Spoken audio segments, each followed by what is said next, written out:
Good evening, my name is Rob Yates and this is Mark Hopkins, and we are your founders of Tetrakey.com. We take your business from good to great and from great to excellence because we are passionate about your success and your performance. And tonight, what are we talking about on Facebook Live? We're talking about why the ability to sell is a defining factor on your route to success. So hang around, get your notebook and pen out, get ready to enjoy. And for all of you who stay through to the end of this evening's presentation, we have a sensational freebie for you. We're not going to tell them how long it is or what it is, but it's a sensational freebie. So you're selling now? Yeah, so we're selling now. That's sensational. So stay around to the end, be engaged, because tonight's information we're going to give you is game-changing. Mark, what's the ticket to the game? The ticket to the game, you have to, it's not a please, this is a have to. You have to share this with as many people as you can. So please share, have to like, please like. Please download our book, have to download our book and give us feedback. Which is it called? What's the book called? The Profitable You to Unstoppable Success, and the link is in the text for this Facebook Live session. Please find us on YouTube as well and subscribe, which I learnt last night was the lingo. You subscribe to YouTube. You do, and give a big thumbs up. And that's it. And that's it. So that's your ticket to the game. Like, share, thumbs up. Be a leader, be a thought leader. Ensure other people get the benefit of this as well as you. So let's think about this ability to sell and why it's such a defining factor. A lot of people get hooked on this ability to sell as a cash transaction. We often hear people say, "I'm not a salesperson. I'm not in sales. Sales isn't what I do," and that's because they're associating selling with maybe being a car salesperson. Yep. Or a real estate agent or something like that. And yet the best salesperson that I know is a pastor, and he sells God.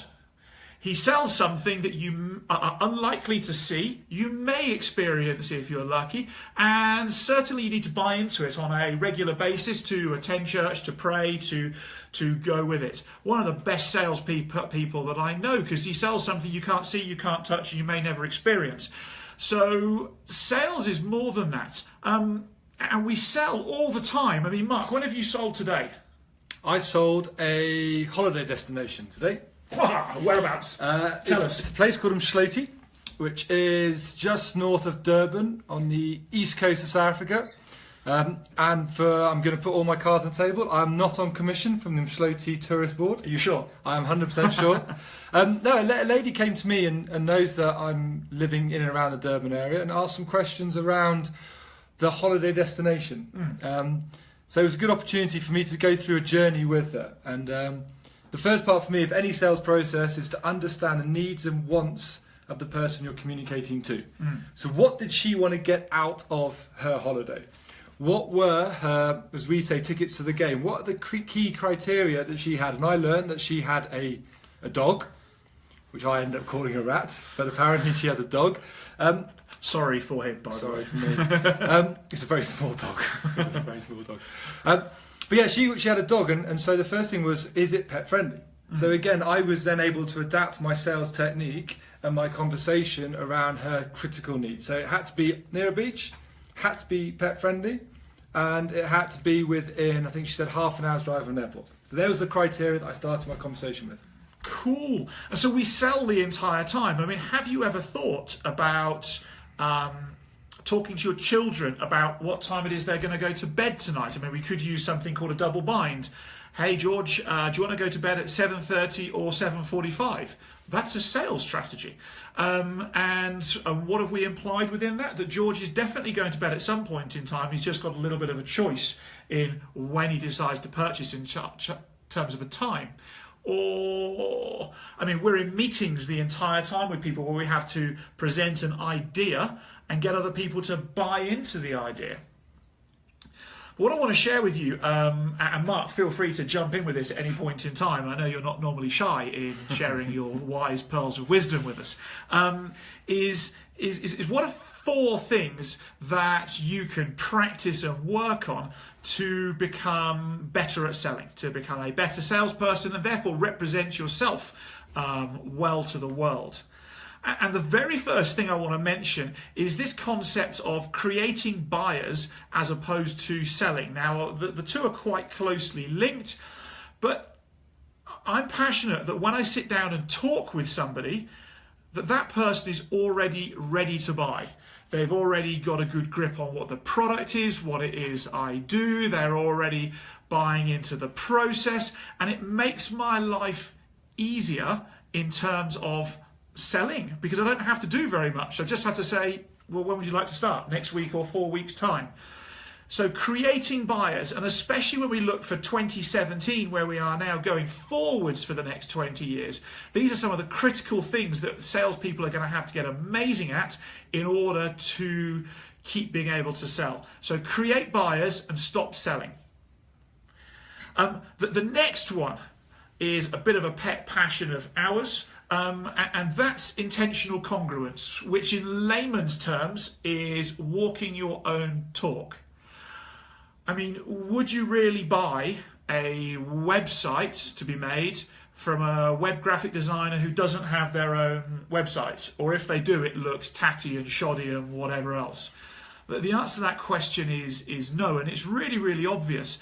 But that thing of walking your own talk makes you very, very buyable. People can buy into you because you're passionate about what you're doing. You're actually engaged in it. I mean, would you go and take advice from a lawyer who's always in court, but they're in the dock as opposed to defending a person? Probably not. So how are you going to walk your own talk? How are you going to be congruent with your product? If you do SEO, Google SEO stuff, I mean, Mark, somebody who sells SEO will get your web page to the top of Google. Where would you expect to find them on Google? Pretty near the top. Pretty near the top. Yep. So you put in SEO in your city and you'd expect them to be flashing like a big red light at the top of Google. So intentional congruence is vital if you want people to buy from you. I mean, would you buy an iPhone from a person in an Apple store if they're there telling you how wonderful the Samsung Galaxy is? Or you see the Samsung Galaxy on the desk next door to them. Yeah. That's it. That's it. The triggers and the cues are everywhere for you to identify where you are seeing a disconnect between intentional congruence. So keep your blinkers off as you start as you engage with them. So if you're being sold to, keep your blinkers off. If you're selling, keep your blinkers off as well to make sure that you're consistent in your messaging. Perfect. And consistency is the next thing. It's no accident that 5 nights a week, every week, we are doing a Facebook Live session. It's about consistency. We genuinely buy from people who are consistent. What's the one thing you hate most in the world? Inconsistency. I mean, have you ever been to a restaurant that you thought was really good, and then you went back and took friends next time, and you got there and they'd forgotten your reservation and the food was cold?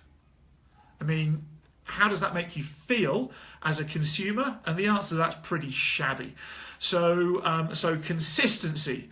And the last one is trust. Mark, what do you think about trust in terms of sales? I think you've got to understand that people come really from 2 ends of the spectrum with trust. So one end of the spectrum is you have my trust until you break it. Mm-hmm. The other end of the spectrum is you have to earn the right for me to trust you. So as you're selling, it's really important that you understand what the buyer is looking for in you. It's really important to understand very quickly which end of the spectrum they are, and then you've got to adapt your journey, you've got to adapt your language, you've got to adapt your pitch to demonstrate the level of trust that they require from you. So you've got to be very, very fluid and flexible. Exactly. So remember, as we've spoken about previously, everything works on match, pace, lead. If you want your potential customer to trust you, the very first thing you have to do is demonstrate trust towards them. Yeah, I just want to just share a very interesting exercise I did with a group of execs a year ago, where I put out, we had a long dining room table, and I put 2 pieces of paper on the dining room table, and I said, one end was, you have my trust until you lose it, and the other end was, you have to earn my trust. And I got all the execs to stand up, and I asked them to stand around the table where they feel most comfortable. And it was interesting knowing the dynamics of how they were selling within their team environment.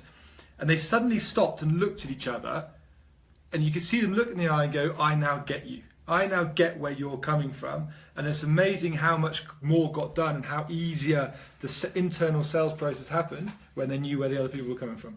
Exactly, because if we know where people are coming from, we can adapt our own behaviour to suit their need. Yep. Perfect, perfect. So there's 4 things that you can go and practice straight away. And number 5. And number 5 is like a freebie, and sometimes it's almost like stating the obvious, but number 5 is to ask for the sale. Ask, do you all agree with this if you're pitching an idea? Ask, how would you like to purchase? When would we like to start the delivery of this? Ask for the sale. There's amazing people out there who follow wonderful sales processes. They do all the things we've mentioned about, and they simply forget to ask for the sale, which is where people buy into whatever it is you have sold.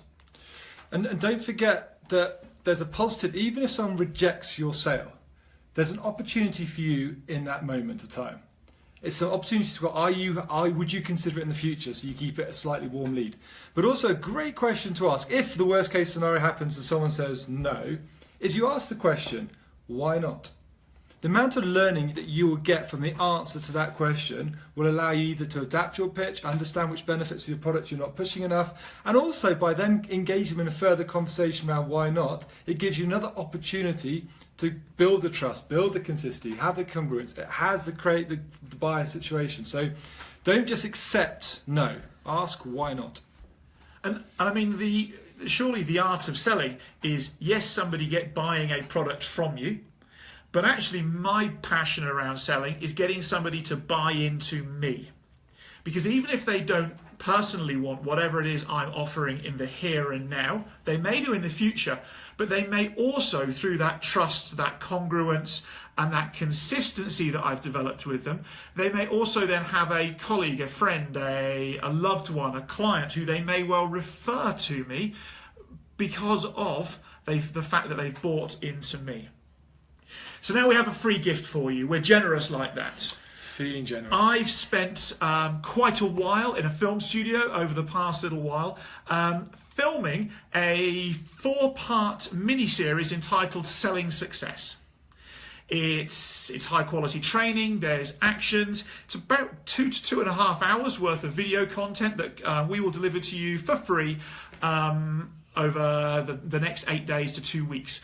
So here's the thing, if you want to up your game, if you want to go and develop what is your defining thing towards your definition of success, no matter whether you're an executive, a salesperson, an entrepreneur, a parent, or just somebody who wants to represent themselves better and more congruently, go and download it. You'll find the link in the comments section of this Facebook Live post just down here. And if not, check out tomorrow. It will be on the Facebook page where you'll be able to go and download and take part in the training course. And please send me feedback on how you've enjoyed the course and, importantly, what your wins are. And if you don't do it, please tell us why you don't do it. Yeah, please tell us. Please tell us. So that's it from us this evening. Tomorrow evening, you've just got, what day is it today? Wednesday. Just got me, and Friday evening me, and next week you've got Mark for a few evenings. I'm going to have a short break in the South African bush. Shocking. And if tonight's been useful to you, resonated with you, or if you believe that you need to go and work on your sales strategies, techniques and skills, of course, go and take part in the free program that we're giving you, but please click like, please click share, and please give us a whopping great thumbs up. That's it from us this evening. Cool. Go and be amazing, and we'll see you in just less than 24 hours' time. Good night. Good night.